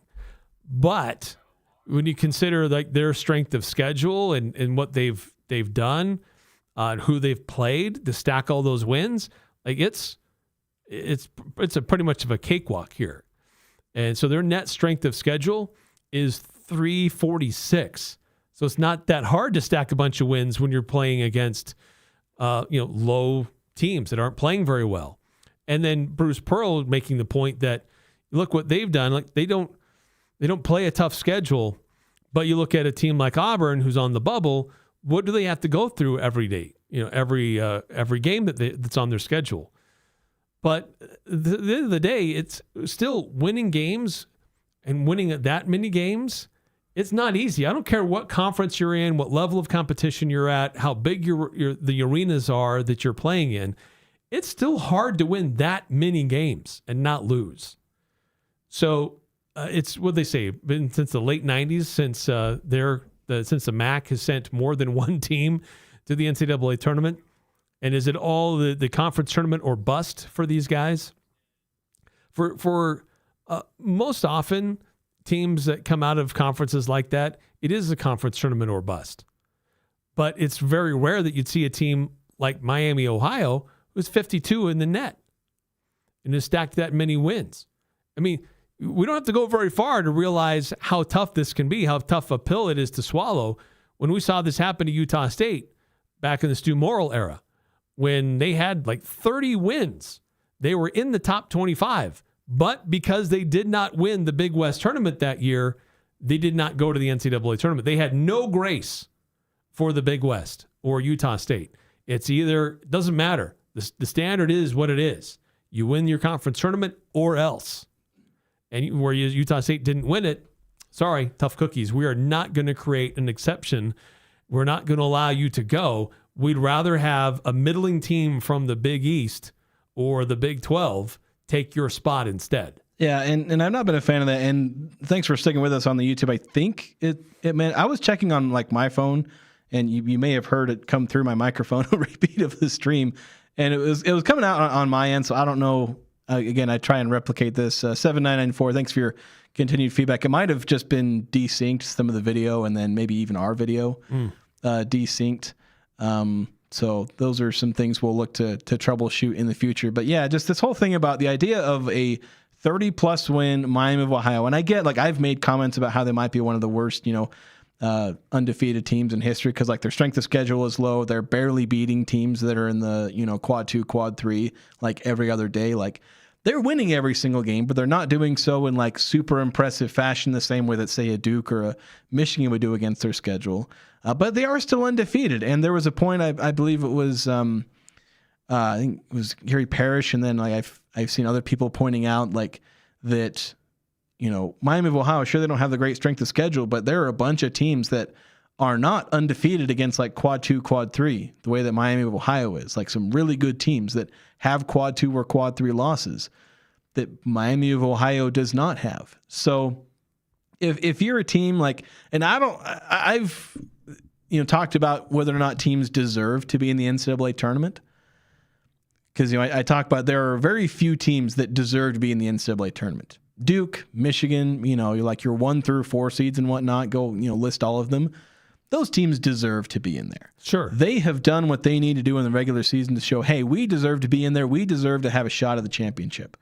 And then you have your teams like, does Utah State deserve to be in the NCAA tournament? I wouldn't necessarily say so. Should they be in the tournament? I very much think so. But do they deserve a spot in the tournament? Not necessarily. Does New Mexico? No. Does Auburn? No. Like, list every team. Like, there's going to be 10 teams, that are at-large teams that I would say don't necessarily deserve to be in. I don't know where I would draw that line in any given year, but go through your 9, 10, 11 seeds, your last 4 in, your first 4 out. Do any of those teams deserve to be in the NCAA tournament? No, but they got in because that's what the selection committee said. Auburn is currently 38 in the net, but they have a 15-14 record. Yeah. And with the your 16 seeds, do they deserve to be in the NCAA tournament? Well, I would argue yes, because they've done what they needed to do. They punched their ticket by doing what is required of them to get in the NCAA tournament. They deserve to be in because they fulfilled, the requirement of winning the Patriot League or whatever. Yeah, but are they the best teams? Not necessarily. In the field of 68, are they the best teams? Yeah. No, the answer is no. Yeah, in the NCAA tournament. It's not hard. It's like, no, they're not one of the best teams, top 68 teams in the country. Yeah, the NCAA selection committee fulfilled their requirement to get there. The selection criteria for the NCAA tournament is not to be one of the 68 best teams in the country. That is not what it is. It is to fulfill whatever requirements there are to get into the tournament. Now, for a lot of teams, that's winning your conference tournament. But I'd argue that one of those criteria of I have done everything you can possibly ask me to is if you win every single game of the regular season. If you win every single game in the regular season, all 32 games, you should be in. I don't care if you lose your first round game to Mississippi Valley State by 100 points. If you won every single game in the regular, first game of the conference tournament. If you win every other single game and you lose once, I don't care who conference tournament. I don't care who it was to. I don't care how much it was by. If you went undefeated in the regular season, you have done what you needed to get into the NCAA tournament. And this notion that strength of schedule and all that. No, I don't care. This isn't about picking the 68 best teams. This is about picking the teams that. There are teams that deserve to be there. There are teams that deserve to be there because they qualified via the conference tournament. And then there are a bunch of undeserving teams that get in and a bunch of undeserving teams that don't get in. And that's the NCAA tournament for you. And to me, Miami of Ohio, or let's just call them Miami, because Miami of Florida might not even get in. Actually, I think Miami of Florida is going to get in. But because they're looking like being 8 or 9 seed. Yeah. But they're 31 in the net. Yeah. So they'll be fine. But we shouldn't see either Miami team left out of the tournament. It's just, that would just be unacceptable to me. I often say that every deserving team that gets in. But I've noted that there are exceptions, and we might be looking at a potential exception with Miami of Ohio. Yeah, very true. And it'd be a very rare exception to that, where you have a team that I believe is and should be deserving, and their prediction metrics to say they only have about a 50% chance of winning their conference tournament, which might be their only chance of getting to the tournament, because there's just this prejudice essentially against conferences like the MAC. Well, Akron's playing pretty well. They're like 57 in the net. Yeah. They've got some decent teams. They got some dogs, a lot of dogs, but they've got some decent teams. So it's not like it's just one team playing great and everybody else is terrible. But that will be an interesting case study to keep an eye on. But as we've looked at this, there's only a few games left of the regular season, and then we get into conference tournaments. So some conferences are starting their tournaments this week. And Jason, you've looked at what could be the potential opponents for Utah State. Right now, Bracket Matrix has the Aggies as a 7 seed. That's kind of moved up and down. They've gone in and out of 7 or 8. Sometimes they were at the high end of 7, maybe even peeking into, maybe you could see the Aggies as a 6 seed, but they've also slipped to maybe being a 9. But generally speaking, it's more often that 7 or 8. But 8 is probably the most likely scenario from the committee to land for Utah State to land. But with that, where there's some variance there and who they could face, you've kind of taken that a step further to look at what could those matchups look like for Utah State, even though we're like 2 weeks out. Yeah. Well, I've thrown a bit of a broad net, so it'll be an idea. But first, I want to get It's one of our sponsors here, Mountain Valley Heating and Air. Indoor air in our area can be up to 5 times dirtier than outdoor air, especially during these dry winter months. Dry air keeps dust and allergens floating longer, sending them deeper into your lungs, making sickness more likely.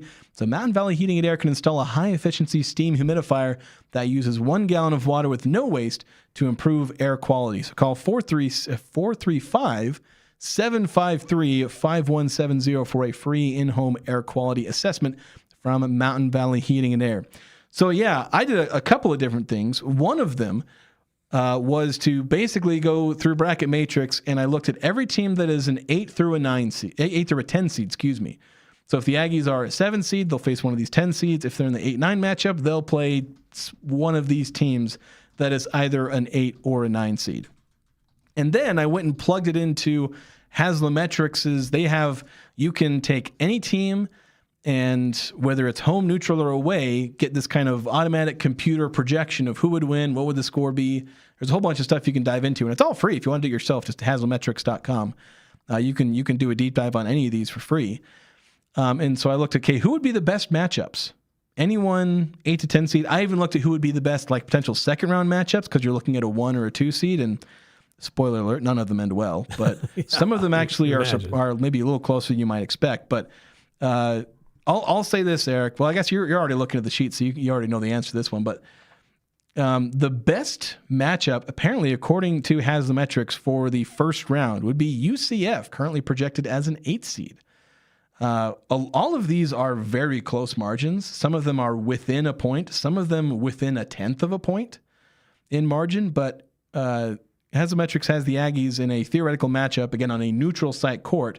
They would have them beating UCF by just over 3 points, basically 80 to 77. Yeah, interesting matchup there. UCF, kind of a wildly they're kind of inconsistent. Wild variance, with them. Yeah, they did put the smackdown on BYU the other day. Yeah, so they can beat good teams, but they can also get dominated. Yeah, they've been they're fairly similar to where TCU was, where they were an inconsistent team with that TCU team that the Aggies beat under Danny Sprinkle. There are a few teams that Haslametrics has the Aggies beating by a little bit more than one. Missouri, that would be interesting, where it'd be a rematch of a few years ago where the Aggies lost by considerable margin. Then you have Miami of Florida. Got to specify that. That one, again, about 1.5 points. SMU, a 10 seed. This is actually the best matchup against a 10 seed would be SMU. Just basically 1.5 points there, 81-79 essentially. Then NC State projected as a 9 seed. Missouri, Miami, SMU, and NC State, basically like a point. That's a game. Then you have, I think, 5 games that are all within a point. UCLA projected as a 10 seed. That's where Dunham and Dent is currently. Texas A&M, which is, I believe, where Evan Mia, where we'll get into that in a second, where I did some literal bracket simulations.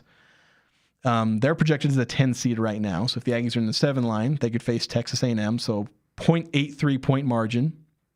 Clemson, an 8 seed. And then Georgia and Texas, 2 teams that Haslametrics would have the Aggies beating by 0.09. About as close to essentially a tie as you can get. And then of all of the 8 to 10 seed matchups, there are 2 that Haslametrics projects as a loss in a neutral site matchup, and that is St. Louis, which he has the Aggies losing by 1.29, and then Iowa, 1.95, so essentially 2 points. And St. Louis is projected as an 8 seed by Bracket Matrix.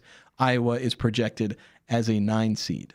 So there's that. Now here, and again, I went to Evan Mia, evanmia.com, and he has this bracket simulation where just using his rankings, but there's also some variance where you can just create a random bracket simulation and you go through it and a lot of different things change. And I simulated 20 times to see how far the Aggies would go. And in that matchup, it was the same seeding for everyone every time. There was no variance in the seeding. Okay. So I had the Aggies as a 7 seed going up against 10 seed Texas A&M, as I kind of mentioned earlier. And in the second round, they would face, I think Illinois made it to the second round every single time, at least every time I paid attention to it. How many times out of 20 do you think the Aggies got out of the second round? Illinois has a great scorer. Yeah, they're one of the best offenses in the country. Not as super high in defense, but they do have one of the best offenses. I'd say of 20 simulations, maybe Utah State got out of this with the win, I'll say 3 times. 3 times. You're 3 too high. Oh, wow. They did not make it out a single time in all. I expected it to happen once or twice or something like that, but they were actually they were exactly 50-50 on getting out of the first round. 10 times they won against Texas A&M. 10 times they did not. And heck, I don't think Texas A&M ended up beating Illinois in any of those matchups either. So Illinois apparently really strong against the Aggies, and both Aggies. It's a matchup of the Aggies. Well, that would be interesting. I just realized because if the Aggies face Texas A&M, if Utah State faces Texas A&M, it'd be a rematch of the football game, which obviously went really well for Texas A&M as opposed to Utah State. Right. See if the basketball game would go any better. But yeah, and that's kind of what drew me to then look at, what are the projected margins for the Aggies against 1s and 2 seeds. And yeah, there's a lot of games that don't go particularly well. Has the metrics has the Aggies losing by 15 to Michigan, 13 to Duke, by 10 to Arizona or Florida, by 9, almost 10 to Illinois, by Houston, losing to Houston by 7.5. Michigan State and UConn, they're both close-ish. UConn, a projected 1 seed, is only a 5-point margin. So kind of interesting there. Michigan State by 6.2 points. So that was kind of the interesting thing. And so I might publish that on Twitter a little later. That's kind of hard to just throw out there on audio or even video without being able to see. I don't know. Here, I'll put this up to the. You can read my work. Yeah, there you go. Got to get it in frame there. Those are all my numbers. If you, and luckily it's not in my chicken scratches, but those were kind of my thoughts with the bracketology and looking at first round matchups and even looking ahead to second round matchups potentially with that. So we're going a bit long. We've had a ton of things we've gone over, and without really many commercial breaks, though. We do want to pause and with Young Power Sports of Logan, they sponsor our text line. They have the largest and most complete power sports service shop. It's open at Young Power Sports of Logan. They service all brands, all makes, all sizes, motorcycles, ATVs, UTVs, and more.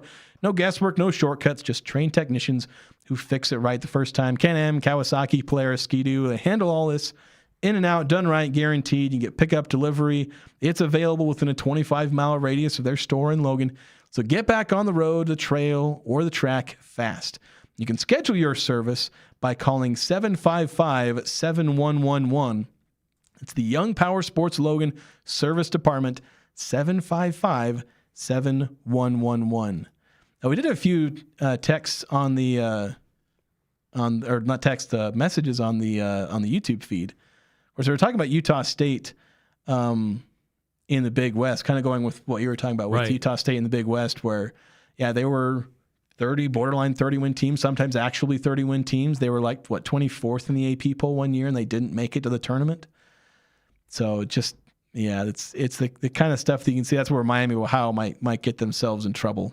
But wanted to close off the show. We were going to have some stuff about the Utah Jazz. We might push that. Yeah, we can punt that to another day. We'll probably punt that to tomorrow. And we'll probably go into this topic as well a little bit later. But wanted to know Kristin White getting a contract extension, very deserving, getting her team, or Utah State Gymnastics team, to another Mountain West title because they won it last year, if I'm not mistaken, right? Yes. So they've at least have a share at the very minimum. Yeah, this year they have a share, although they did have another game or another meet yesterday, right? I know they have one coming up. They have one on Friday. That's their senior night, where it's going to be 6:30 p.m. in the Spectrum. It was yesterday. See, I knew it wasn't crazy, especially because, Eric, they put up a 196.875. Oof.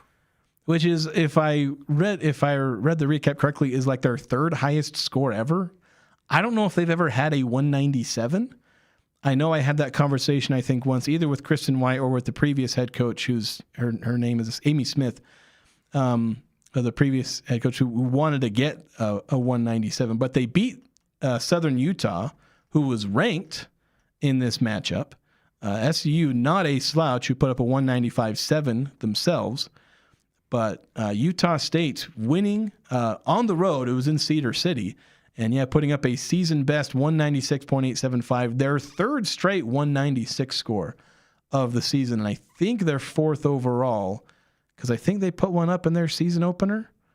Yeah, they put one, or no, they had one against Oregon State, where they had a 196.075. So that's their fourth 196 score of the season. Yeah, it's a fantastic season. And Kristin White is in her fourth year leading the Utah State Gymnastics program. First time ever Utah State has gotten back-to-back conference championships in the Mountain West. Some comments from Cam Walker on her conference or contract extension through 2030 said that Kristin represents Utah State and our athletics department with pride and professionalism and exemplifies what it means to be an Aggie. Her teams have consistently competed at the top of the conference, highlighted by 2 championships over the past 2 seasons. We're excited to continue supporting her vision for the gymnastics program and the positive influence she has as a leader in our department. Yeah, and it's great what Kristin White has done, because if you remember when Amy Smith left, she went to Clemson, and I haven't actually followed up to see how she's doing at Clemson, but Clemson was literally starting up their gymnastics program. They didn't have one until they hired Amy Smith, and Amy Smith had capped off her tenure, I believe, with a Mountain West champion, or I think at the time it was the Mountain Rim Gymnastics. Yeah. But, a conference championship. They had this really great season. They had these really fantastic athletes, and they were, looking like they were going to be good for a while. But then Amy Smith leaves and basically guts the program, taking a lot of those players with her to Clemson because they were really good athletes, really good gymnasts. And so Kristin White walked in with not a whole lot. There were some players who are still here and some coming in and some recruits, but she was not dealt a particularly great hand to start this program, and that showed a little bit in the first couple of years. But Kristin White has done a fantastic job of building this program to the point where it is better than it was like the year before she got here.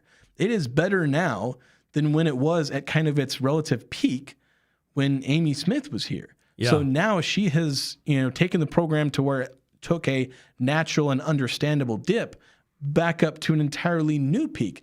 And especially now that they're going to go into, the Pac-12, where, obviously you got Oregon State in there, that's their next match against a ranked Oregon State team, or next meet. So this is a fantastic job. I know we're going to have to reach out and have Kristin White on the show again.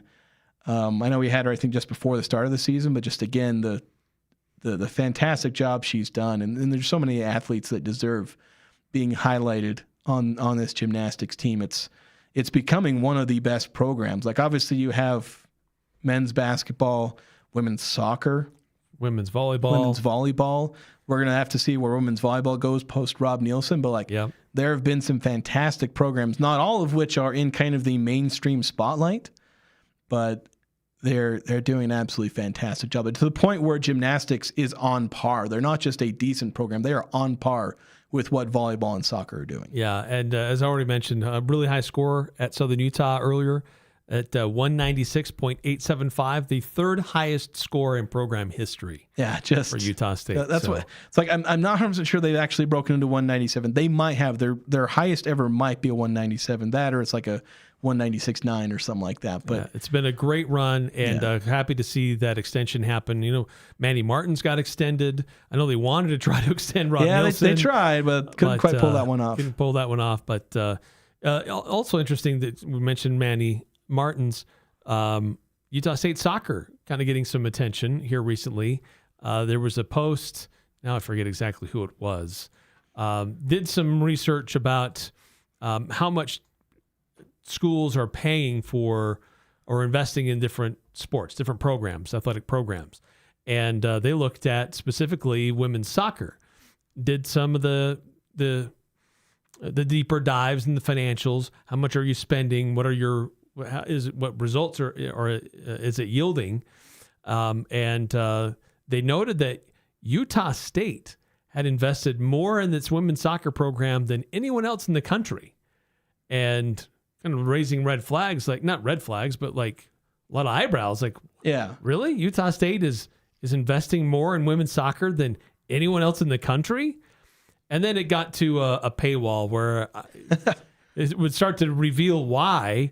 but I wasn't going to pay because this isn't something that I normally read. But but I think but reading between the lines, Jason, I think you and I have an idea why it would look like Utah State invested more in women's soccer than anybody else. Well, they just redid their field to where it is. If I've had the pleasure of walking on that field, where it is, you'd be surprised how hard it is to get a soccer field or any grass field to be, kind of uniformly relatively flat. Of course, they actually aren't flat. They're designed to be there's really a little slope, for moisture runoff. Yeah, but it'll feel flat wherever you're walking, and there won't be like little random holes in the ground that you don't necessarily see when you're just watching. Mm-hmm. And so it is a beautiful field, one of the best kept that you'll have in the state. And the only ones that are going to compare are going to be other high level college or of course RSL Stadium is a fantastic field. I'm sure. I don't think I've ever actually walked on that one, but they invested a lot into the field, completely redid it, took a whole off season. You went by there. It was a year or two ago now. I can't remember exactly which off season it was. I think it was before this past season they redid it. And you could walk by and you'd see they dug up the entire, Chuck and Gloria Bell Field area. They also put in the new lights. Yeah, the new lights. That's not cheap. And then I think they're also doing renovations on like locker room. There's the